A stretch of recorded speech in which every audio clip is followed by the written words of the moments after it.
ഒമാനിലെ വിവിധ ഭാഗങ്ങളിൽ പെയ്ത് ശക്തമായ മഴയിലുണ്ടായ വെള്ളപ്പൊക്കത്തെ തുടർന്ന് 4 പേർക്കാണ് ജീവൻ നഷ്ടമായത്. ഒരു ഒമാനി പൗരനും 3 അറബ് പൗരന്മാരും ഉൾപ്പെടെ 5 കാൽനട യാത്രക്കാർ നിസ്വയിലെ വാദി തനൂഫിലുണ്ടായ വെള്ളപ്പൊക്കത്തിൽ ഒഴുക്കിൽപ്പെടുകയായിരുന്നു. ഒരാളെ രക്ഷപ്പെടുത്തിയെങ്കിലും ആരോഗ്യനില ഗുരുതരമായി തുടരുകയാണെന്ന് അധികൃതരെ ഉദ്ധരിച്ച് പ്രാദേശിക മാധ്യമങ്ങൾ റിപ്പോർട്ട് ചെയ്യുന്നുണ്ട്.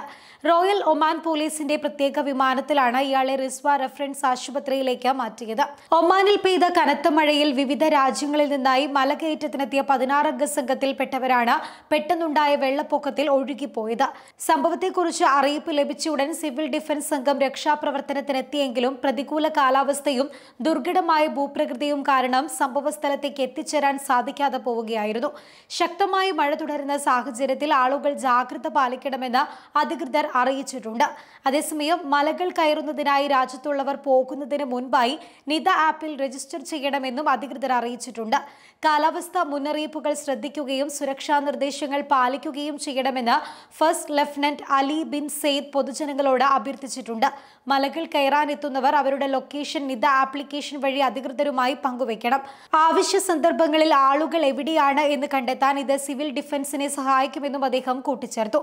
വടക്കൻ അൽ ഷഗ്രിയ, അൽ ദാഖിലിയ, അൽ ദാഹിറ, അൽ ബുറൈമി എന്നീ ഗവർണറേറ്റുകളെ തീവ്രമായ ഇടിമിന്നലോട് കൂടിയ മഴ കാര്യമായി തന്നെ ബാധിച്ചതായി ഒമാൻ കാലാവസ്ഥാ നിരീക്ഷണ കേന്ദ്രം അറിയിച്ചിട്ടുണ്ട്.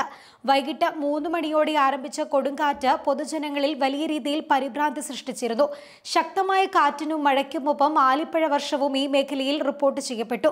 കൊടുങ്കാറ്റ് കൂടുതൽ വ്യാപിക്കുമെന്നും അൽ ഹാജർ പർവ്വതനിരകളോട് ചേർന്നുള്ള മരുഭൂമി പ്രദേശങ്ങളിൽ ഇത് ബാധിക്കാൻ സാധ്യതയുണ്ട് എന്നും അധികൃതർ മുന്നറിയിപ്പ് നൽകിയിട്ടുണ്ട്. ശക്തമായി മഴ പെയ്യുന്ന സാഹചര്യങ്ങളിൽ ശക്തമായ ഒഴുക്കുള്ള പ്രദേശങ്ങളിലേക്കും വാദികളിലേക്കും യാത്ര ചെയ്യുന്നത് ഒഴിവാക്കണമെന്നും civil defence and ambulance authority അറിയിച്ചിട്ടുണ്ട്. അതേസമയം UAEയുടെ വിവിധ ഭാഗങ്ങളിലും കനത്ത മഴയും ആലിപ്പഴ വർഷവും ഉണ്ടായി.